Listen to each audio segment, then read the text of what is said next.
Buenos días, hermanos, ¿cómo están? ¿Todos estamos bien?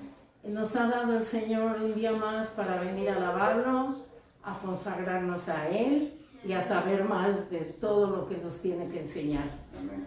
Por el día de hoy vamos a ver el Salmo 37 en el capítulo del 1 al 6. Empezamos. ¿Ya está? Amén. Bueno, amén.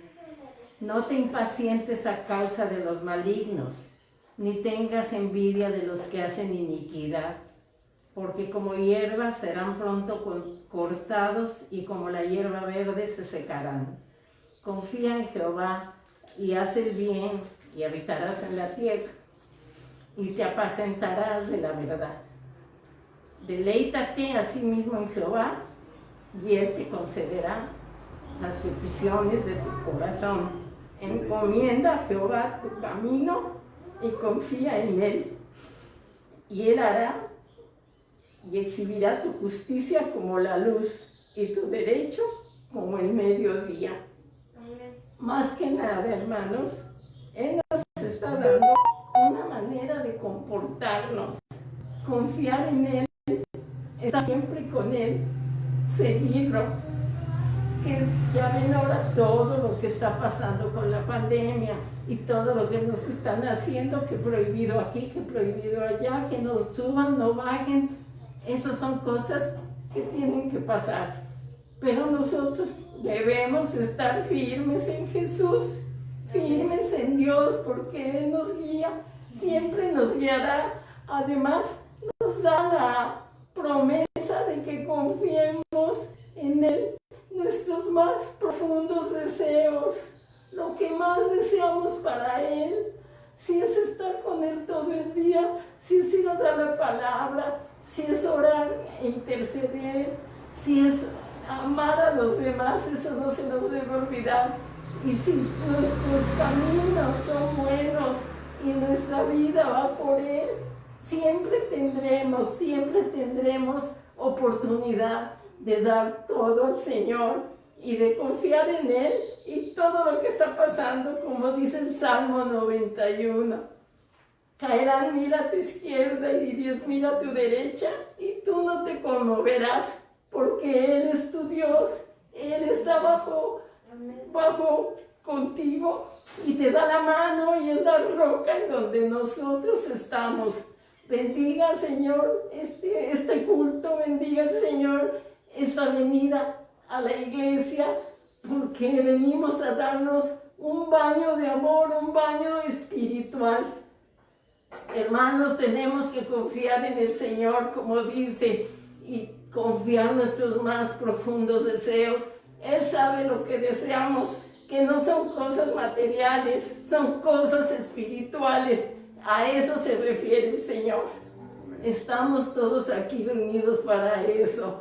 Entonces, con toda la devoción y todo el amor del mundo, recibamos aquí en este momento a nuestro pastor, que nos tiene que decir cosas muy interesantes del Señor que quizás no sabíamos. Bendito sea el Señor, esté con ustedes Jesús, por siempre y para siempre. Amén.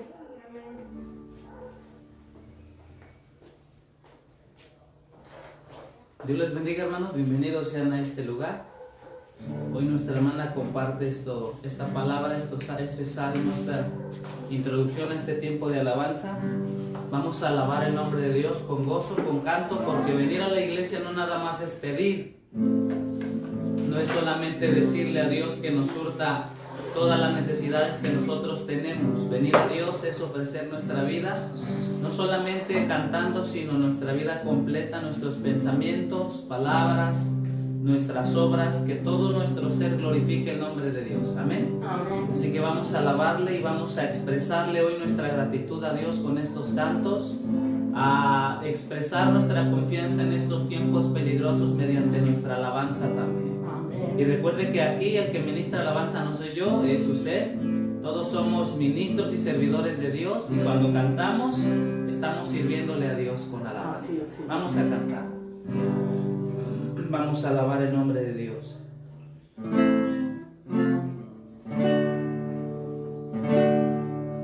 Dígale al Señor. Amamos todo de ti, cielo y tierra te adoran, los reinos se rinden, Hijo de Dios, tú eres por quien, tú eres por quien vivimos hoy.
Proclamamos tu grandeza, creemos que estás con nosotros, te exaltamos y te glorificamos, Padre, a través de los santos, en el nombre glorioso de Jesús. Recibe toda alabanza y adoración, amado Dios.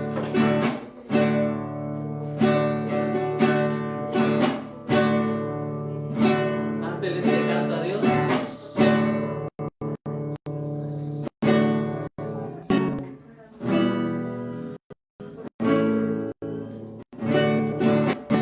Aleluya, seas exaltado solamente tu amado Dios. Recibe honor y gloria solamente tu Dios. Alabado sea tu santo nombre. Exprésele su confianza a Dios con este canto. Porque tú eres mi roca y mi fortaleza.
maravilloso que nunca debe de olvidarse en nuestro corazón.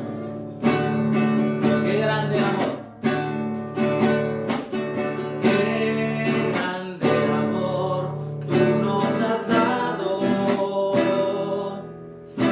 Amor sin condición nos has brindado. Que tú al morir crucificado nuestra redención habías comprado. Amor tan grande, amor tú nos has dado, pagando el precio que yo no pude pagar. Su sangre se derramó, lavó nuestras culpas. Y ahora con gratitud te alabo, Señor. Dígale, vengan a mirar sus tiernas manos.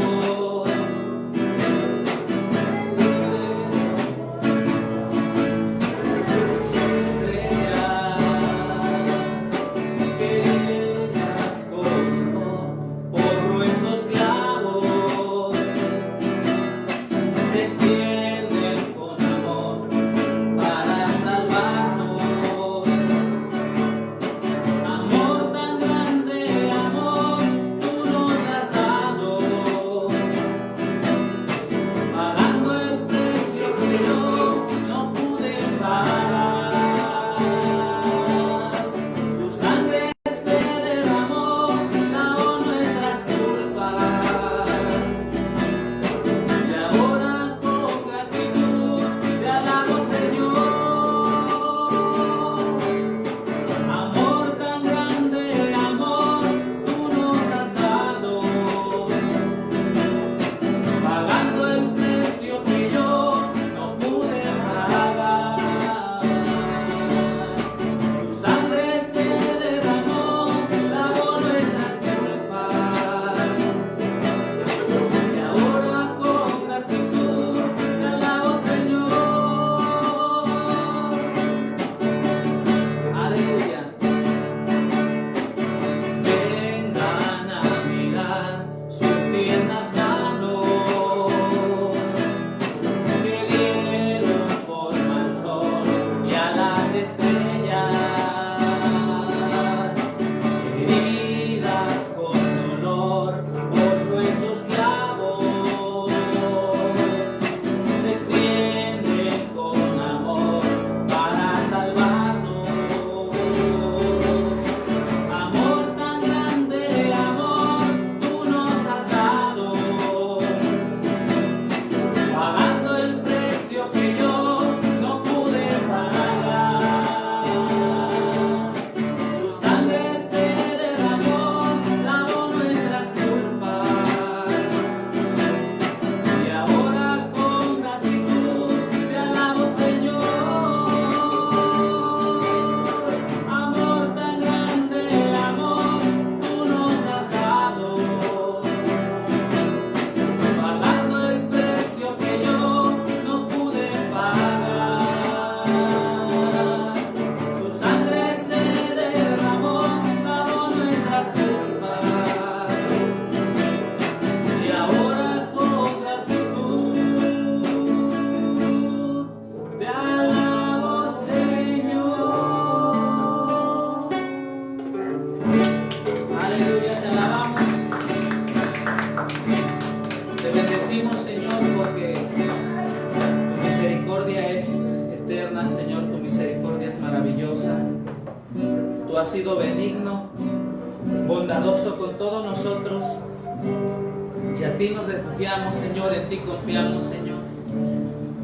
Gracias por este momento en el que nos permites estar en tu presencia para alabarte, para cantarte. Te damos gracias en el nombre de Jesús. Hoy nos corresponde estudiar tu palabra. Nos corresponde, Señor, escuchar tu voz. Pedimos que nos des gracia, que nos des, Señor, sabiduría, entendimiento de tu palabra. Que tu Espíritu Santo nos haga entender lo que hoy quieres hablarnos, que hoy traigas paz a los corazones, Señor. A nuestros corazones trae paz, trae gozo, y que estas palabras puedan ser de edificación, Señor.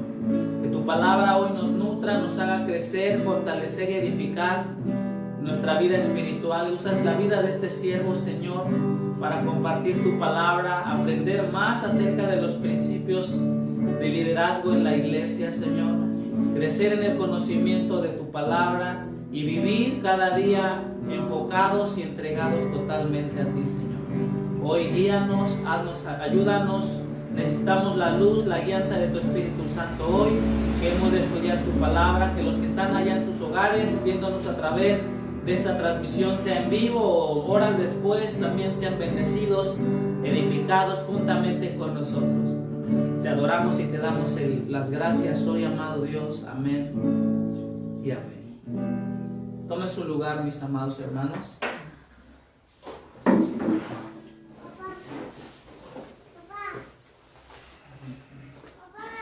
Gloria a Dios. Dios bendiga la vida de todos los que nos acompañan hoy para realizar esta transmisión en vivo. Agradezco también a aquellos que nos ven desde las redes sociales, que juntamente con nosotros preparan este culto a Dios. Amén. Porque esto no es una simple asistencia a una congregación local, sino es un tiempo especial donde buscamos a Dios y dejamos que Él siga bendiciendo nuestras vidas a través de este momento. Abra su Biblia, por favor. Vamos a continuar hoy domingo, culto dominical. Un tema particular, un tema muy especial. Les recuerdo que estamos estudiando esta serie de principios de liderazgo en la iglesia, sacados de los capítulos de Timoteo, primera, segunda y también Tito. Hoy en este tema, en esta serie de principios de liderazgo en la iglesia, nos corresponde estudiar el tema de la imposición de manos. La imposición de manos. Amén. Vamos a leer, por favor, primera de Timoteo capítulo 5. Pero vamos a hacer algo curioso hoy, porque vamos a leer desde el versículo 20, versículo que ya le dimos una pasada, una leída anterior en el último domingo aquí presentes. Vamos hoy a volverlo a leer porque tiene mucho significado y ese versículo 20 conecta con los que vamos a estudiar hoy. Amén. Versículo 20 de primera de Timoteo capítulo 5, lo repito para aquellos que no lo tienen. Timoteo capítulo 5, versículo 20. ¿Ya lo tiene? Si ya lo tiene, qué bueno. Vamos a leerlo. Dice así la palabra de Dios. Dice: a los que persisten en pecar, repréndelos delante de todos, para que los demás también teman, perdón. Te encarezco delante de Dios y del Señor Jesucristo y de sus ángeles escogidos, que guardes estas cosas sin prejuicios, no haciendo nada con parcialidad. No impongas con ligereza las manos a ninguno, ni participes en pecados ajenos, consérvate puro. Ya no bebas agua, sino usa de un poco de vino por causa de tu estómago y de tus frecuentes enfermedades. Los pecados de algunos hombres se hacen patentes antes que ellos vengan a juicio. Amén. Ahí vamos leyendo. Amén. Antes que ellos vengan a juicio. Asimismo dice, mas a otros se les descubren después. Asimismo se hacen manifiestas las buenas obras, y las que son de otra manera no pueden permanecer ocultas. Amén. Vamos a meternos en estos versículos, hermanos, que tienen que ver con la disciplina y con los consejos que el apóstol Pablo le está dando a Timoteo. Usted sabe que al estudiar todo este tema que hemos venido, esta serie, hemos venido aprendiendo principios, cosas, como la misma palabra lo dice, principios fundamentales para que la iglesia avance, la iglesia se conduzca de manera correcta. Amén. Porque como lo hemos venido mencionando, muchas iglesias se gobiernan de manera humana, en muchas iglesias hay una anarquía, hay hasta dictaduras tal vez en algunas, y no se hace o no se ejerce el gobierno bíblico que Dios manda en la palabra de Dios. Amén. Para ejercer ese debido gobierno que Pablo le aconseja a Timoteo, es necesario seguir estos principios mencionados en cuanto al trato a las viudas, los requisitos, en cuanto a todo lo mencionado antes. Y también tiene que ver con la disciplina, porque en una iglesia local, en una congregación como esta y algunas otras, ¿verdad? La Biblia dice que es necesaria la disciplina, impartir disciplina. Aquí no solamente se viene a sentarse, a oír dominicalmente cuál es el tema de hoy e irse. Aquí se viene a instruir, a corregir, a aconsejar, a exhortar y a disciplinar también. Amén. Obviamente la disciplina se requiere en debidos casos, no todos requieren tal vez la disciplina en este momento, pero sí dentro de las congregaciones, dentro de las ovejas que asisten a la congregación, hay algunas que necesitan ser disciplinadas, corregidas, y esa labor la tienen que llevar a cabo los ancianos. Tienen que llevarla a cabo los que presiden la grey. Amén. En este caso Timoteo era el que tenía esa responsabilidad de saber cómo llevar a cabo la disciplina y no ejercer una disciplina autoritaria o como le viniera en gana. Por esa razón vamos a estudiar que en el versículo 20 comienza diciendo de una manera pues muy cruda y clara, diciendo que a los que persisten en pecar, repréndelos delante de todos para que los demás también teman. Eso nos habla de una conducta, mis amados hermanos, una conducta persistente, como lo dice más adelante el apóstol Juan en sus cartas, una vida que practica continuamente el pecado. Usted sabe que como creyentes, la Biblia, más bien Dios nos llama ahora santos, nos llama escogidos, nos llama hijos suyos. Y un hijo suyo no puede llevar una vida continua en práctica de pecado, sea cual sea. Un cristiano, la Biblia dice, como santo, debe de irse apartando continuamente de lo malo, de todo aquello que le desagrada a Dios. Amén.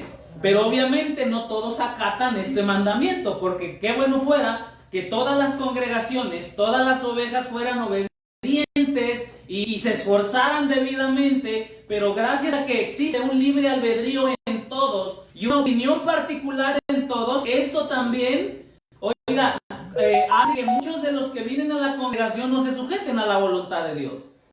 Es una realidad que como pastor yo puedo decir, y todos los pastores pueden, yo creo que no pueden mentir en este asunto, en decir que no todas las ovejas de Dios pues obedecen a Dios. Hay quienes sí lo hacen, hay quienes se sujetan a la palabra, quienes se esfuerzan por vivir en los mandamientos de Dios, quienes persisten en la santidad, sí los hay, ¿sí o no? Amén. Y sea usted uno de esos, pero también hay quienes no quieren sujetarse. Quienes siguen siendo rebeldes, quienes siguen practicando el pecado, quienes siguen viviendo en la inmoralidad, aún asistiendo a la congregación, y lo hacen, algunos todavía van más allá y lo hacen de una manera cínica y desvergonzada, a sabiendas de la congregación, o aún cuando los ve por ahí otro hermano, lo hacen como si no les afectase. A esas personas que están en un proceder continuo de pecado, dice la palabra de Dios en el versículo 20, como consejo pastoral de Pablo a Timoteo, a los que persisten, a los que continuamente están viviendo desalineadamente en los mandamientos de Dios, a ellos repréndelos. Esa palabra de reprensión tiene que ver con la correcta disciplina. Ustedes han escuchado esa frase romántica de no, aquí no juzgamos a nadie. Esa frase yo la he oído muy comúnmente en las congregaciones de nosotros quiénes somos para juzgar. Obviamente hay gente que se comporta mal, pero aquí dice la Biblia que nos amemos unos a otros. Aquí no podemos juzgarnos los unos a los otros. Ese pensamiento está equivocado. La Biblia dice que como ministros, como servidores de Dios, no solamente estamos para apapachar y no estamos para hacernos de la vista gorda ante un comportamiento indebido en la congregación. Los ministros, los ancianos, pastores, obispos, como lo dice la palabra, supervisores, están para cuidar, para ver por el bienestar y la conducta de los demás. Que tal vez nos tachen de, ¿qué le importa al pastor mi vida? Mira, no lo tomes personal. Porque algunos cuando se les exhorta lo toman personal. Es que la trae contra mí. No, no la traemos contra ti. Ese pensamiento de me enoja cuando me corrigen habla de una inmadurez. Porque si usted recuerda a los niños cuando son pequeños y usted los regaña, se enojan. Porque creen que les está haciendo usted un mal. Pero ya cuando uno es maduro y ya va creciendo, se da cuenta que esas exhortaciones tienen un propósito y es por nuestro bienestar. Por esa razón dice aquí Pablo a Timoteo que a aquellas personas que persistieran en pecar, y obviamente estos no exenta a este grupo o estas personas que se menciona aquí que persisten en pecar, no hace a un lado a los ministros, sino engloba a todos. Amén, porque es una realidad que no solamente los congregantes pecan. No, es una realidad que no solamente los nuevos, los que tienen unos años, unas semanas, pueden caer en pecado, sino también de este lado, los que presidimos, los que estamos ministrando, los que llevamos años delante de una congregación, no estamos exentos del pecado. Por eso la Biblia, Pablo menciona también que el que piense estar firme, mire que no caiga. Y esto es un consejo para todos nosotros. ¿Alguien está exento de pecado? ¿O solamente es la iglesia? No, todos, ministros y los que no son ministros también. Dice la palabra del Señor que a cualquiera. Amén. Este consejo que va a mencionar más adelante, la palabra parcialidad, quiere decir que la disciplina se ejerza justa y correctamente. Amén. Porque hay quienes verdaderamente aplican disciplina de aquí para allá. Pero de acá para allá se exentan. O de acá para otros que están presidiendo, ellos también están como que excluidos a propósito. Ahí hay un problema. Aquí el apóstol Pablo está señalando cómo se debe de llevar a cabo la disciplina, que no hay nadie exento, y dice la Biblia, y qué conductas deben de ser, como lo dice el versículo 20, reprendidas delante de todos. La Biblia menciona en los evangelios, Jesús fue el que dijo estas palabras, que después de que tu hermano peque contra ti, vayas tú, hables con él, si entiende, has ganado a tu hermano, si no entiende, lleva dos testigos para que conste toda palabra. Si rechaza aún la segunda exhortación, bueno, ya dilo a la iglesia y tenle por gentil y publicano. Hay maneras de exhortar, hay maneras de disciplinar. Qué bueno es cuando la persona falló, cuando reconoció su error, a la primera que vas con él, recibe la exhortación, se arrepiente, se ponen a cuentas, se saludan, todo bien. Qué bueno es cuando hasta ahí se puede ejercer una corrección. Nos gustaría que así fuera siempre. Lamentablemente por corazones duros hay quienes no entienden a la primera y tiene uno que llevar dos testigos y qué bueno fuera que también ahí ya parara, pero hay casos todavía más allá donde no bastan ni los dos testigos, donde sí es necesario declarar públicamente la conducta pecaminosa de un miembro de la iglesia y que se tomen medidas drásticas para evitar que ese pecado leude a la congregación. Amén. Porque debemos de cuidar el bienestar, no solamente de aquel, sino de todas las almas que están en la congregación. Por eso aquí pone ese crudo proceder de decirlo, reprenderlos delante de todos. ¿Es bíblico que se haga público un asunto fuerte? Sí. La Biblia dice que sí, que si usted está en un mal proceder y no ha entendido la primera, segunda y a la tercera, ¿sabe qué? En cuanto venga aquí se hace público, a ver si no le da vergüenza. La Biblia dice que ese es y en lo personal es una medida en la cual pues yo creo que cualquier pastor se siente incómodo de exhibir aquí a alguien públicamente de esa manera, pero a veces es necesario.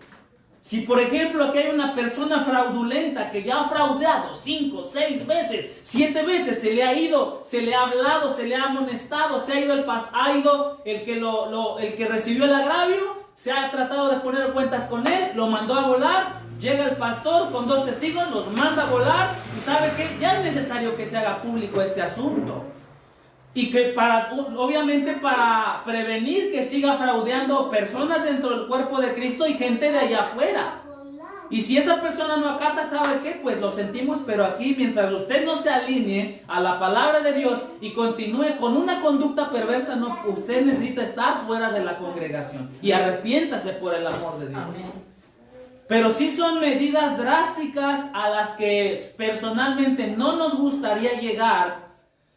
Pero la Biblia dice que están puestas aquí y que como ministros tenemos que estar conscientes de que si la ocasión lo requiere o si la conducta de alguien es de esta manera, hay parámetros y hay mandamiento para todo. Para que nadie diga, es que no sabía cómo actuar. Es que no sabíamos cómo hacer. Y hay personas que en tan bondadoso corazón y para no avergonzar y no hacer público se hacen de la vista gorda y no pasa nada, que siga viniendo el hermanito como venga, que siga fraudeando, que siga metiéndose en inmoralidad con alguien de la iglesia, no pasa nada. Bueno, allá de cada ministro.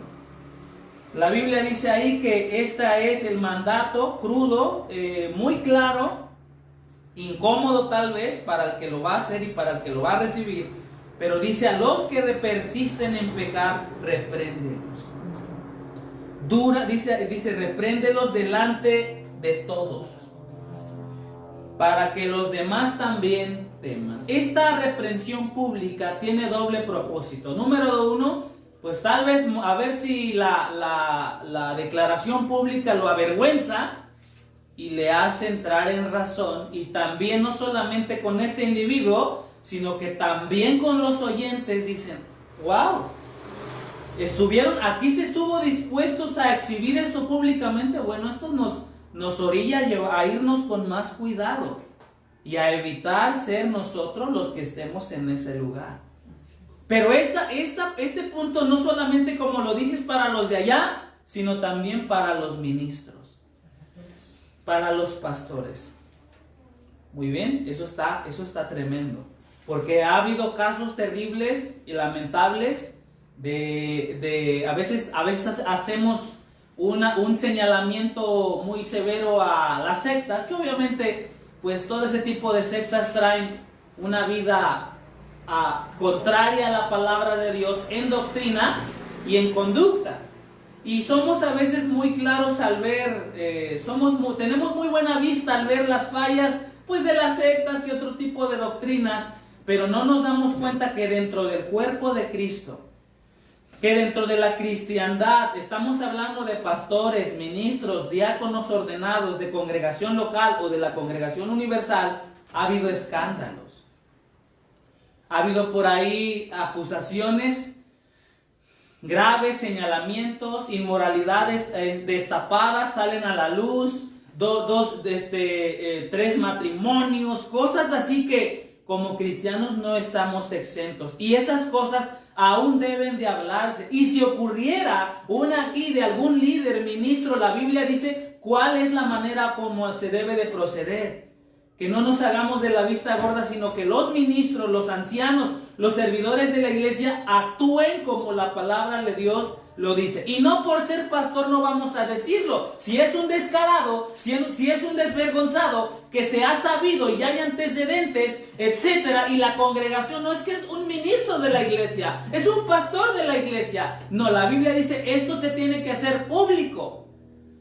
Amén. No se puede guardar el secreto, se tiene que hacer público. Así es. Si la conducta es persistir, esto tiene que actuarse debidamente.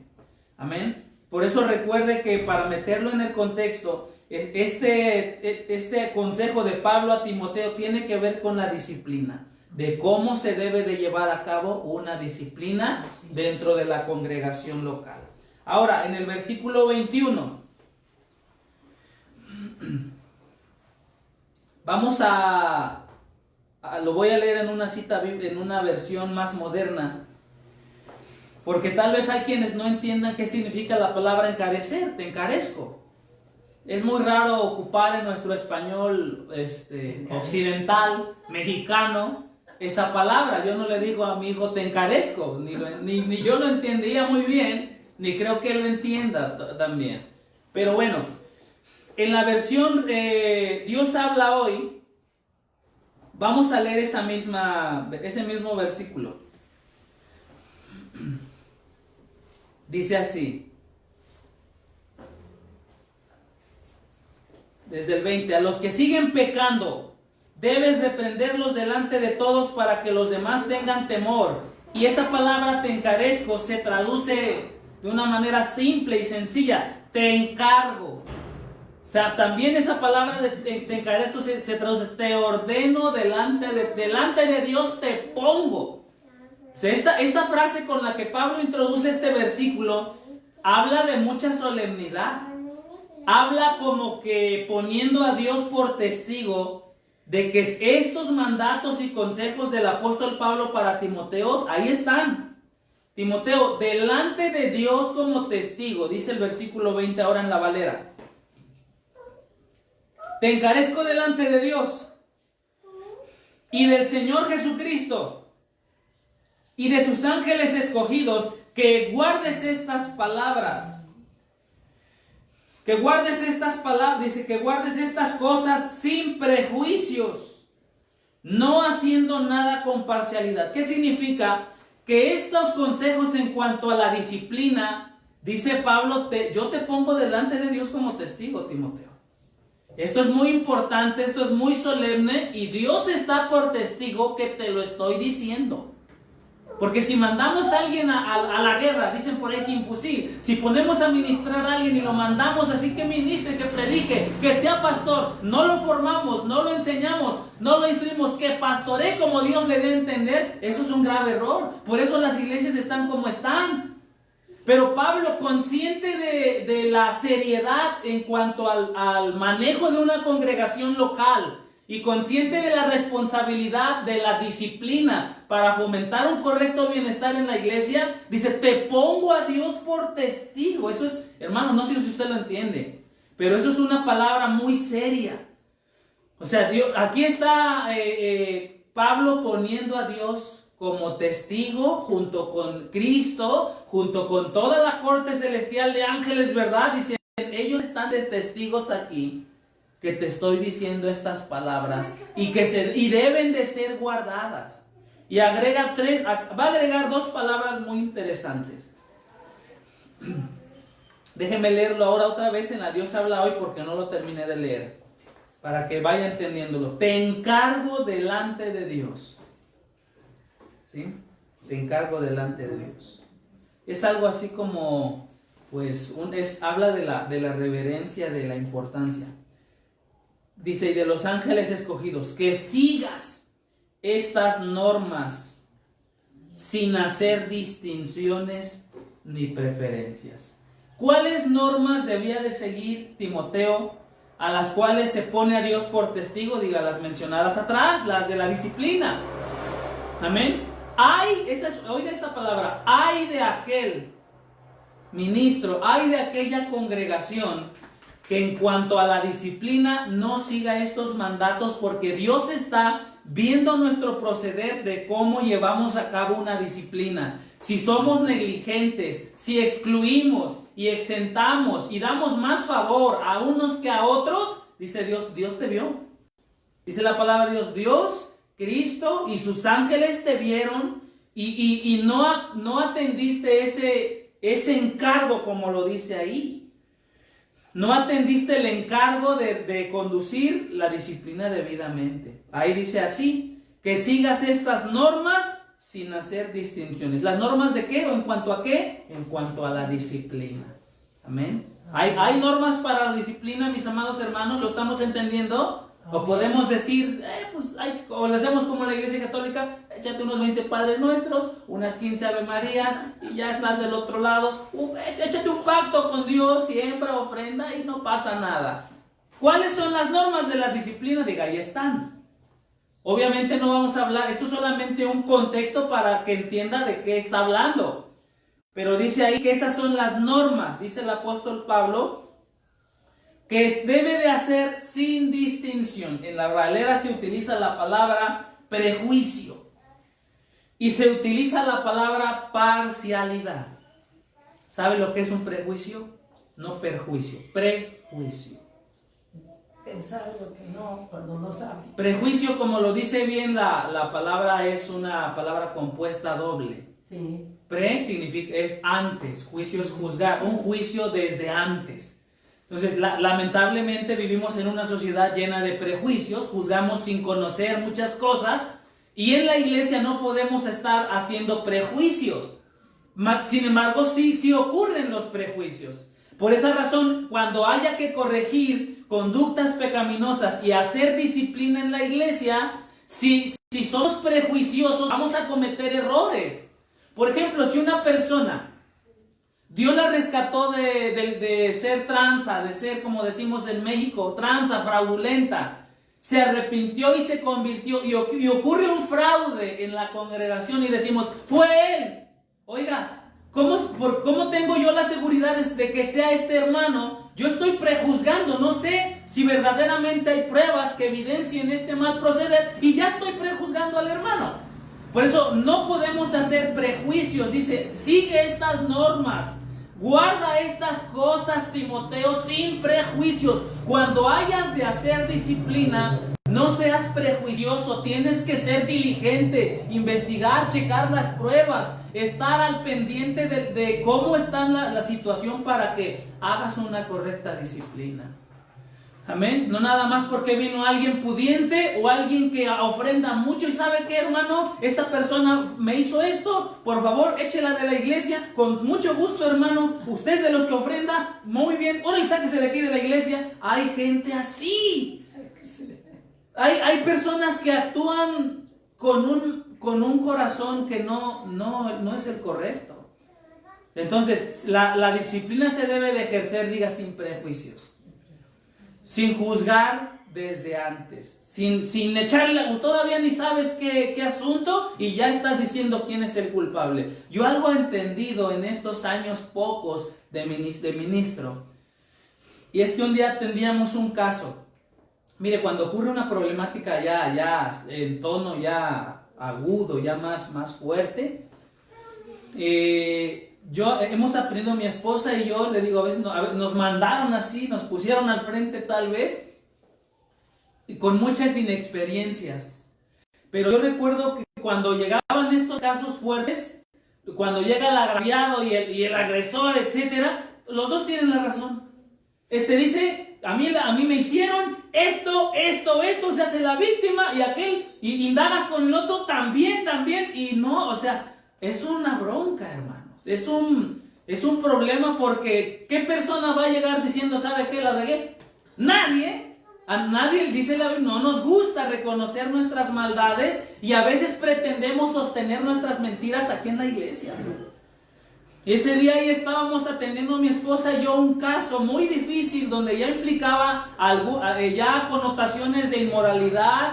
Ya había 2 o 3 familias ahí involucradas y Dios mío, danos sabiduría, danos gracia, porque ninguno tiene la culpa. Aquí los dos son víctimas. Y en esa inexperiencia y en ese no saber qué hacer, en cuanto no había sí había pruebas y todo, pero no podíamos determinar porque la situación era complicada y las 2 personas se hacían las víctimas. Decimos, aquí no nos queda otra cosa más que hacer lo siguiente, hermanos, vamos a orar, pero vamos a decir algo claro. Es obvio que aquí alguien está mintiendo. Es obvio que aquí alguien no está diciendo la verdad, y déjeme recordarle algo en la palabra de Dios. En la Biblia hubo una familia, un matrimonio que pretendió sostener una mentira delante de Dios y engañar al siervo de Dios, a Pedro. Y cuando este matrimonio pretendió engañar a Dios, pretendió mentirle a Dios, ¿qué le pasó? Murieron, cayeron y expiraron en segundos. Ahora, al escuchar esto, yo les digo, están conscientes de que si alguno de ustedes quiere seguir una mentira, Dios podría actuar de una manera como esa.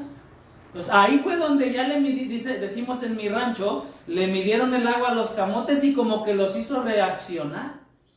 No, pues sí, ya comenzó a verse pues más ese lado del agresor reconoció.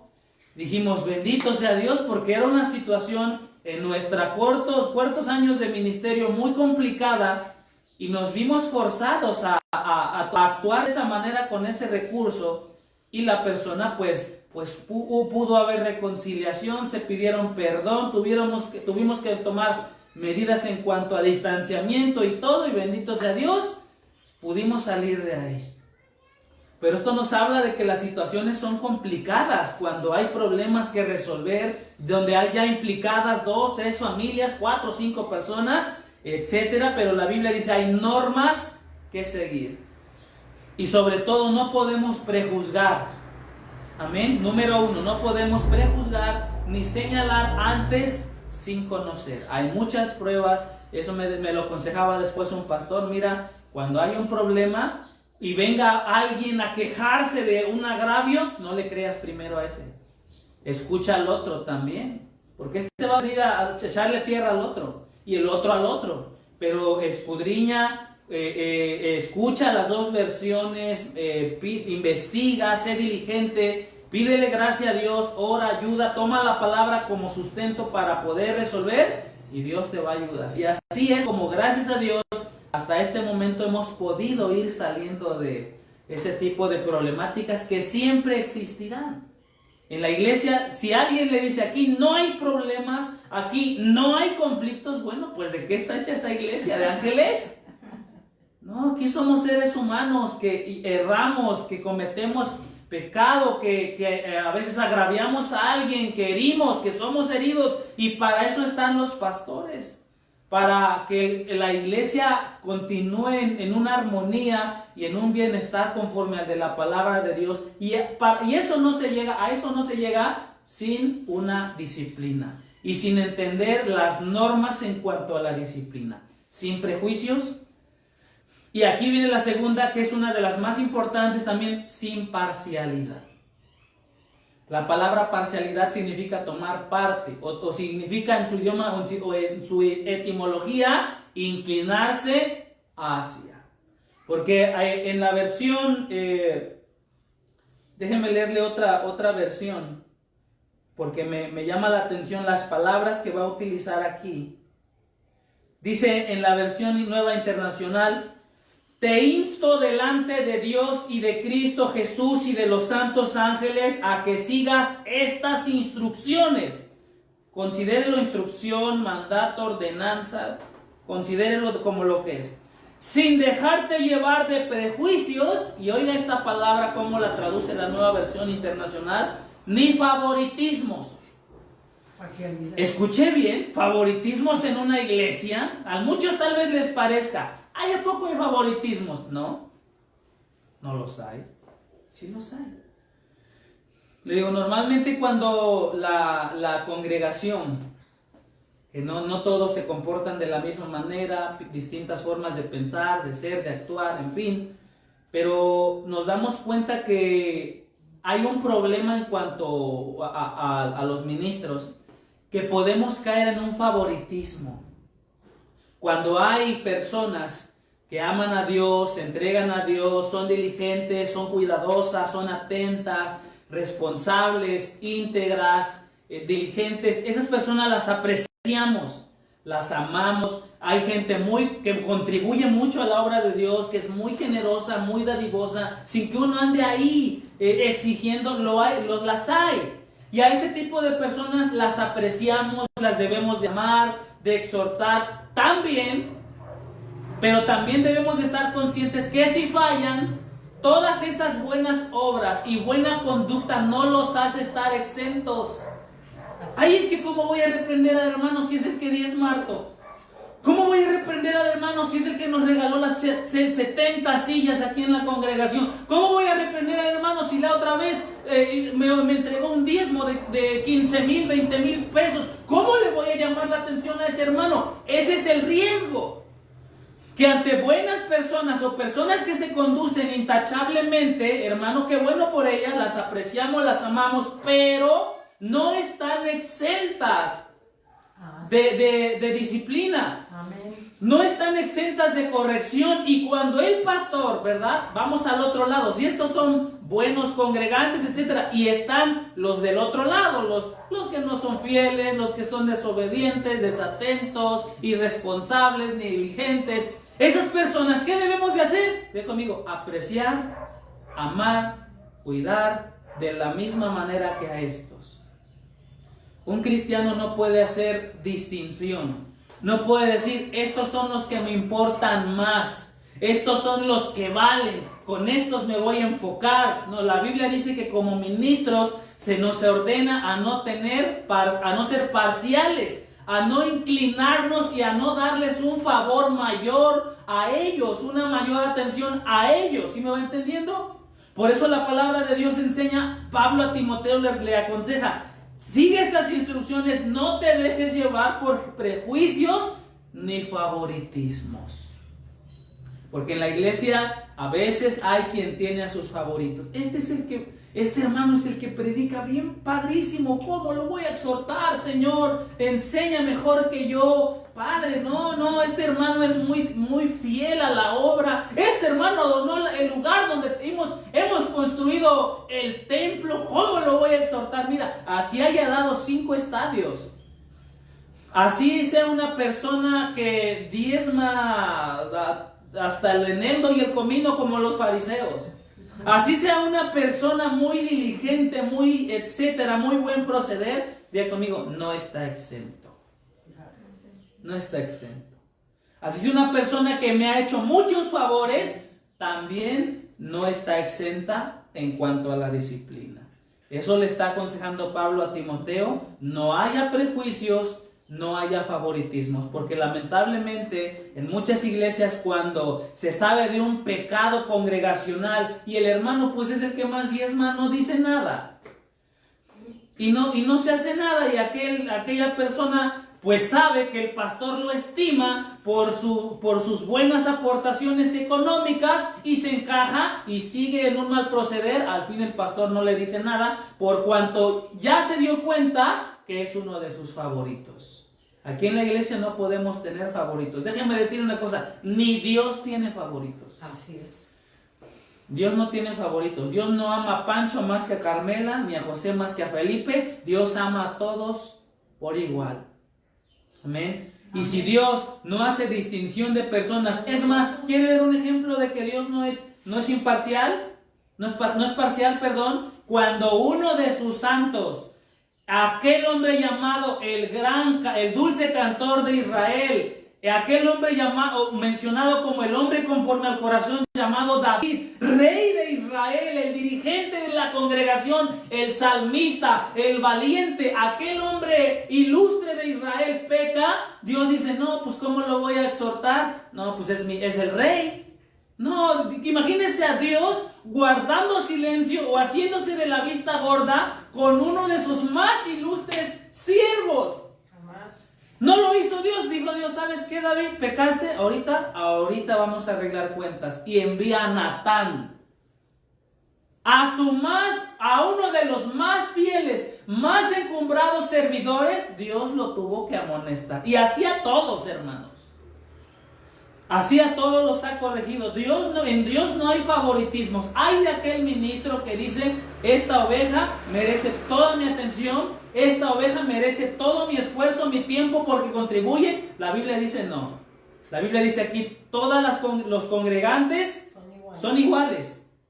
Si contribuye en gloria a Dios, que lo haga, síguelo haciendo, pero no está exento de disciplina. Y si aquel también no está exento de disciplina, no debe de haber prejuicios ni parcialidades. No me voy a inclinar a este porque me echa la mano, ni a este porque más adelante voy a solicitar un favor y me lo conceda. No, no, no. Por eso venía esta palabra anteriormente, te encarezco.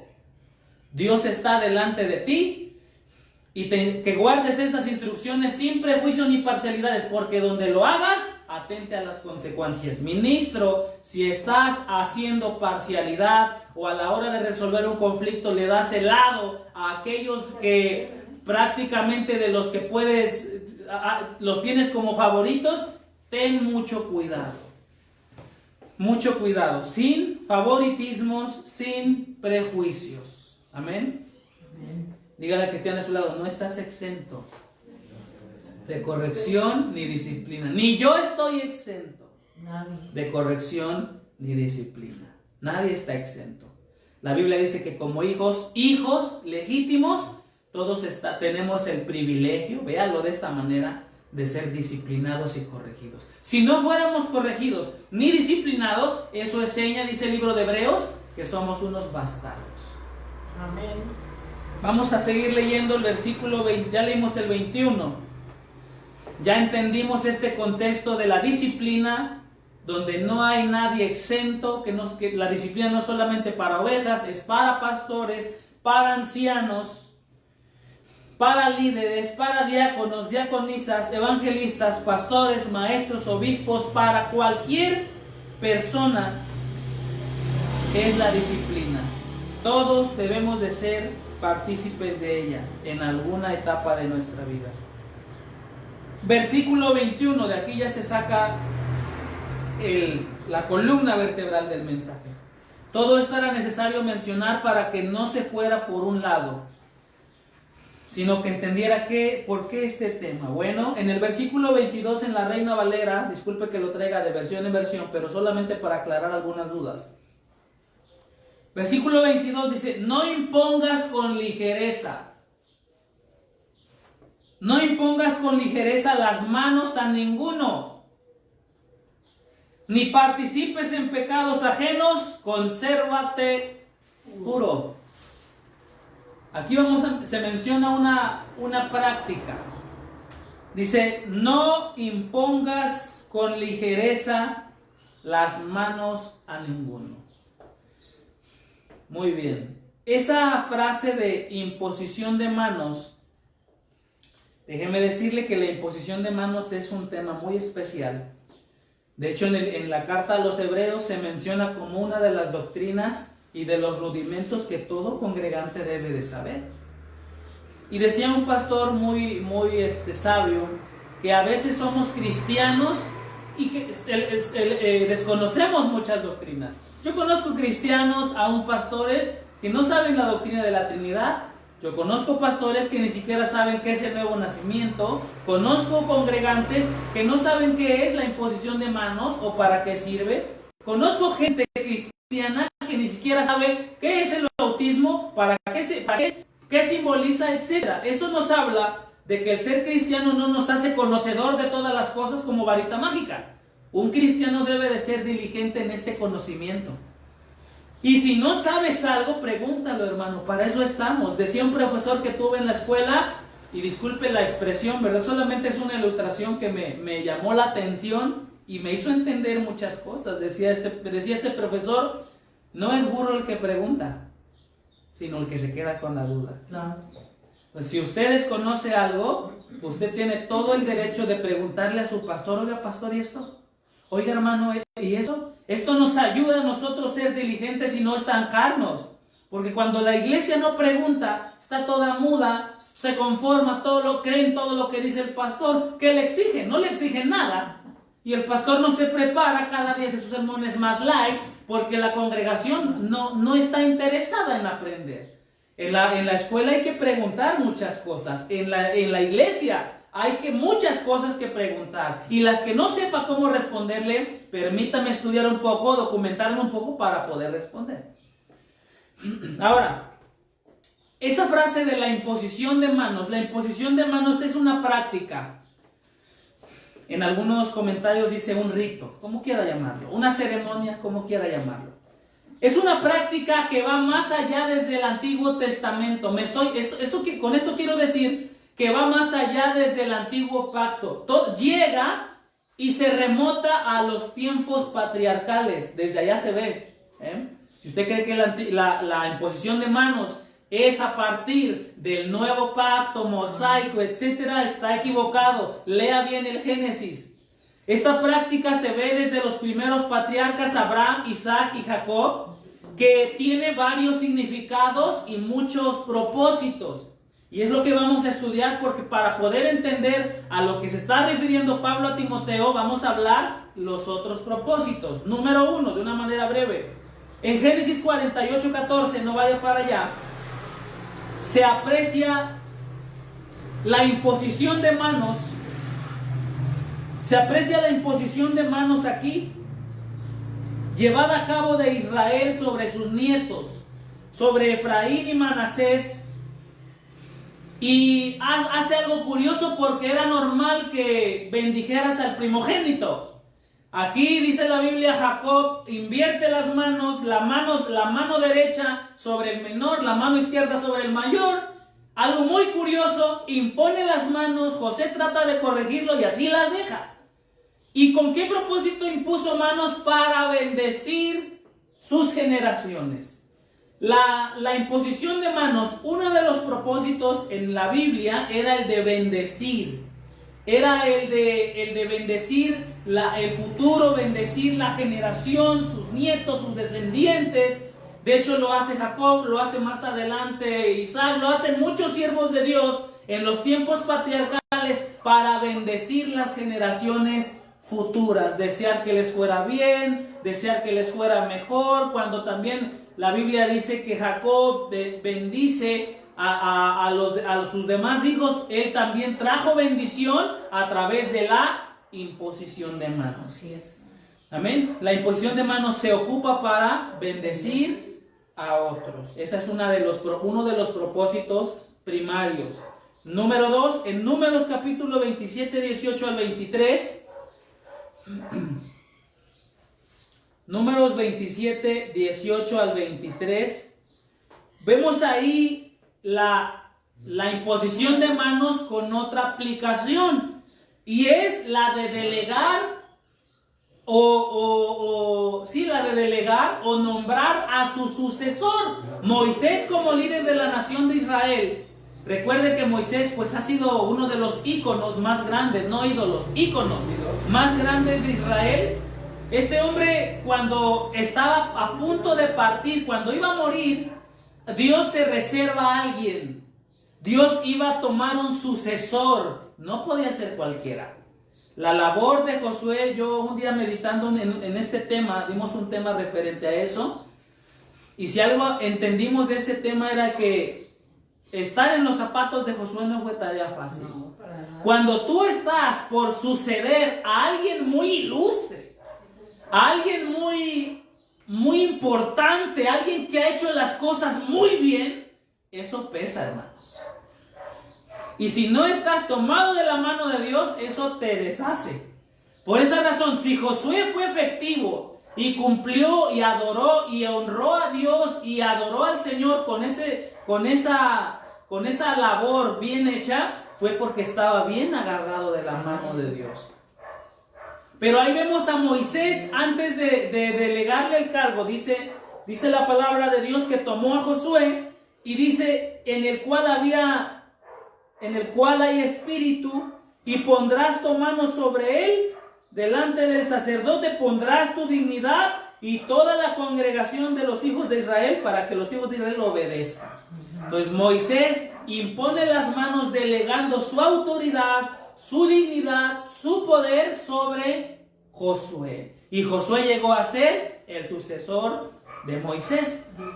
Ahí estamos viendo otra aplicación de la imposición de manos. Número 1, bendecir generaciones, familia, etc. Número 2, delegar a un sucesor, etc.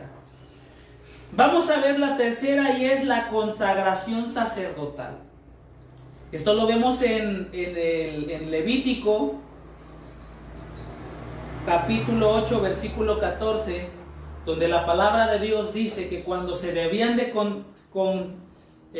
consagrar Aarón y sus hijos para poder ser consagrados y dedicados a tan santo servicio, tenían que ser expiados ellos y tenían que poner sus manos sobre el becerro para poder llevar a cabo de la purificación, de la consagración para su servicio. Levítico 8:14 dice la palabra de Dios, fueron impuestas las manos de ellos sobre ese animal. Y la Biblia menciona así que cada que se ofrecía un animal, era algo litúrgico que la persona pusiera las manos sobre el animal. Era como si imputaras tu culpa y tu pecado cayera, simbolizaba que caía sobre ese animal, que obviamente era un anuncio profético o una tipología de que en el futuro el ser más inocente del universo vendría a cargar las culpas de todos los peores barbajanes de la historia que somos nosotros. Amén. Por eso ahí vemos que en la consagración sacerdotal que hubo imposición de manos. Le estoy mencionando las aplicaciones de la imposición. Tiene varios significados. En el Antiguo Testamento estamos viendo los principales. Ahora, obviamente hay muchos más ejemplos. No voy a seguir aquí porque esto no se trata solamente de ello. En el Nuevo Testamento ya, ahora en los Evangelios, especialmente en Mateo, vamos a ver la imposición de manos con otra aplicación y es la de la sanidad. Ministrar sanidad. En muchas ocasiones, aunque Jesús no fue metódico y no sanó a todos de la misma manera, en varias ocasiones utilizó la imposición de manos. A veces venían los ciegos, a unos les escupía saliva hacia lodo y se los ponía en los ojos. A otros nada más con la palabra. Y a algunos otros los tuvo que tocar. A leprosos los sanó con la palabra, pero muy frecuentemente utilizó la imposición de manos para ministrar sanidad a los enfermos. Amén. Por eso otra aplicación de la imposición de manos, diga, era orar por los enfermos. Y también no solamente orar por los enfermos, sino también para resucitar muertos, porque cuando la hija de Jairo estaba en cama y todos ya estaban haciendo el borlote, ya las plañideras, llorando y lamentándose, la Biblia dice que Jesús toma a la niña y le dice, Talita cumi. La tomó, impuso sus manos y esa niña se incorporó.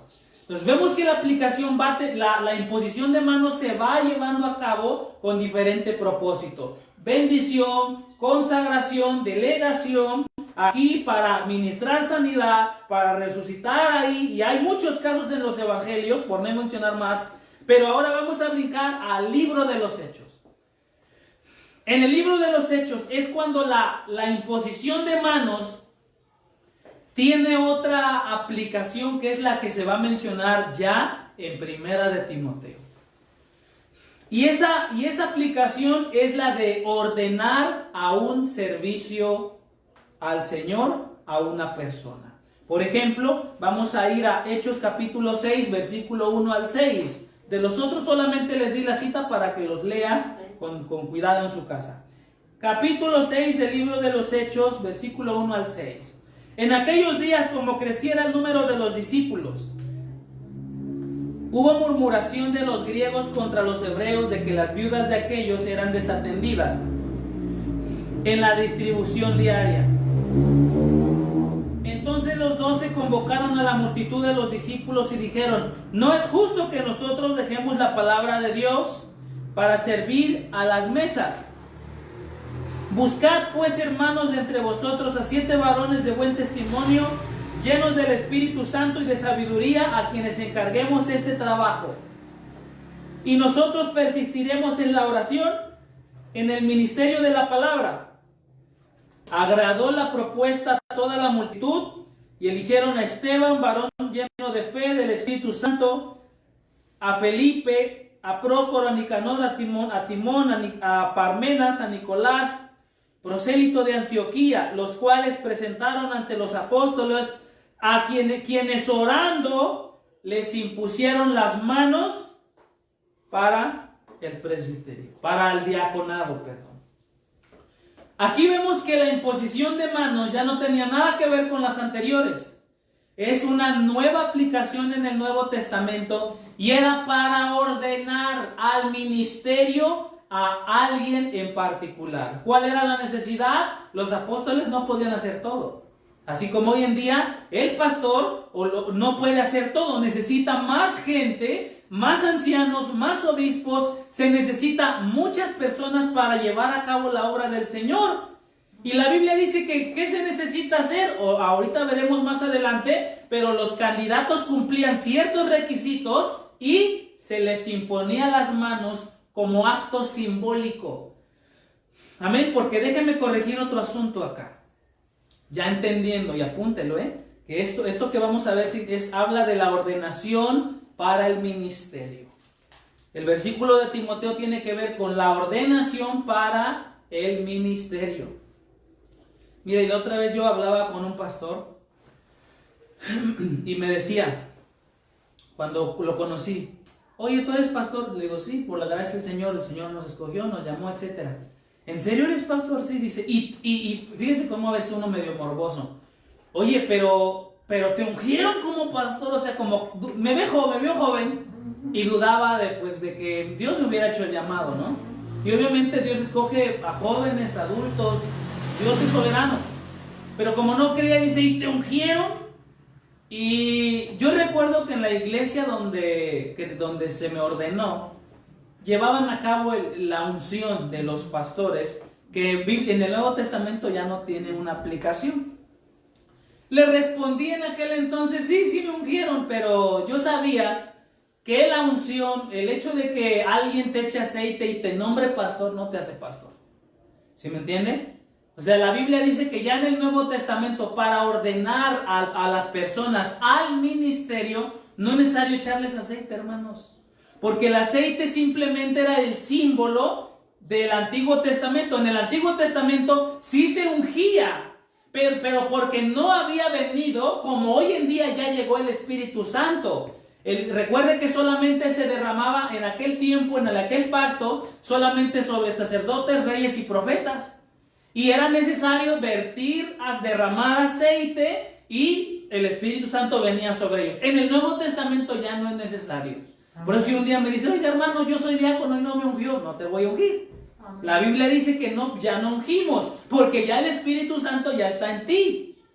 Si naciste de nuevo, si has creído en Él, el Espíritu Santo ya está en ti. ¿Qué se hace entonces para hacer más formal el nombramiento o la ocupación de un cargo en la iglesia? La ordenación. Se hace una ceremonia de ordenación, un culto normal, se pasa a las personas, se dice qué cargo, ¿verdad? Que los requisitos que han, su buen proceder, se impone manos y al imponerse las manos se ordena públicamente al ministerio a aquella persona, sea diaconado, sea a ser maestro, a evangelista, pastor, anciano, lo que sea, se necesita la imposición de manos como una confesión pública, como un testimonio público, una ordenación pública. Amén. Por esa razón ahorita vamos a ir corrigiendo algo, pero ahí vemos que los 7 candidatos para el diaconado, entre ellos Esteban, fueron impuestas las manos de los apóstoles y ellos fueron ahora sí reconocidos como los diáconos de esa iglesia.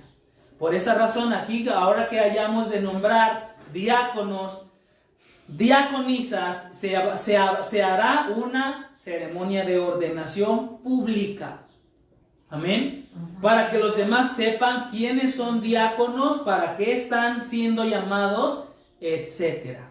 Amén. Entonces, Hechos nos menciona ya una nueva aplicación, era la de ordenar al ministerio. Aquí fueron el ejemplo los 7 diáconos, entre ellos Esteban. Ahí mismo en el libro de los Hechos, pero ahora en el versículo, capítulo 8, 17 al 18, vamos a ver otra vez la imposición de manos llevada a cabo ahora por otras personas. Hechos capítulo 8, versículo 17. Ahora vamos a ver que en Samaria, cuando llegó el evangelio por primera ocasión, mandaron a Samaria, dice la palabra de Dios, a Pedro y a Juan, para hacer algo muy curioso. Ellos oraban, imponían las manos y el Espíritu Santo se derramaba sobre los de Samaria. Entonces ahí vemos que los apóstoles también imponían manos y el Espíritu Santo se derramaba sobre las personas. Aquí pongan atención. El hecho de que cuando ellos imponían las manos descendiera el Espíritu Santo no es una regla. Porque a raíz de una mala interpretación de este versículo se ha creído que los que no hablan lenguas o los que no les han impuesto las manos no tienen al Espíritu. Eso es un error. Recuerde que Dios es soberano, no es metódico. Y en el ejemplo, cuando Pedro visita la casa de Cornelio y les predica a toda su familia y oficiales, cuando Pedro estaba predicando, el Espíritu Santo cayó sin necesidad de que se les impusiesen las manos. Entonces vemos ahí que vemos un obrar diferente al Espíritu, llenando las vidas sin necesidad de una imposición de manos. Amén. Más adelante, en Hechos capítulo 13, versículo 1, vamos a ver ahora Pablo y a Bernabé. Pablo y Bernabé, que eran servidores de Dios, llamados por Dios, se encontraban en Antioquía de Pisidia. Y ahí había una congregación, estaban haciendo un culto, dice la Biblia, había profetas y maestros, Hechos 13:1. Y ahí menciona varios: Simón, Lucio, Manaén, Herodes y Saulo. El versículo 2, quiero que note, lo voy a leer yo. Ministrando estos al Señor y ayunando, dijo el Espíritu Santo: apártenme a Bernabé y a Saulo para la obra a la que los he llamado. Entonces, habiendo ayunado y orado, les impusieron las manos y los despidieron. ¿Qué quiere decir esto? Que la imposición de manos en el Nuevo Testamento era muy importante, como lo debe de seguir siendo ahora. Que cuando se va a alguien a nombrar o asignar una labor, se le va a alguien a ordenar para un ministerio, es necesario imponerle las manos. Amén. Porque eso es un reconocimiento público del llamamiento que esta persona se le está haciendo. Recuerde que Pablo y Bernabé eran predicadores, servidores de Dios, y a ellos se les encomienda la predicación para los gentiles. Pedro era el apóstol para los judíos, Pablo el apóstol para los gentiles. Y para poder llevar a cabo esa labor y ser reconocido como tal, hubo antes una ordenación pública. Amén. También Bernabé se le pusieron las manos a Bernabé y se les encomendó a dicha labor. Amén. Esta labor, esta acción de la imposición tenía que ver con el reconocimiento, tiene que ver con la autoridad que la persona está recibiendo. Porque cuando a una persona se le imponen las manos como diácono, está recibiendo un ministerio de parte del Señor, está recibiendo o siendo reconocido públicamente delante de la grey y está recibiendo una autoridad también. Por esa razón ellos ya iban con esa confianza, no porque este presbiterio los haya hecho ministros, no, Señor. Esta imposición de manos, diga conmigo, hizo otra cosa. ¿Qué hizo? Confirmó el llamado que ya se le había hecho a Pablo. Porque ese es el error que necesitamos ahorita aclarar. Déjenme mencionarle dos. Lo que no es la imposición de manos, ya que vimos todas las aplicaciones en el Antiguo Testamento remontándonos a los tiempos patriarcales. Ahora en el Nuevo Testamento las aplicaciones de Jesús y sus discípulos, y en el libro de los Hechos las aplicaciones para ordenamiento al ministerio. Vamos a ver que hay un error que mucha gente tiene en mente. Como ya saben que es la imposición de manos, ellos creen que el simple hecho de que alguien te imponga manos ya te da un ministerio. No es así. Porque este es un mover que se está viendo actualmente en muchas iglesias. Yo fui testigo presencial. Yo lo fui. Nadie me lo cuenta. Lo he visto en otros lados. Fui testigo presencial de que un hermano que decía que se autonombra profeta, o profeta muy, muy poderoso, no recuerdo cómo se llama. Este hermano llamó a uno de sus parientes, fíjese, parientes. Ahí hay que ver esos irregularidades.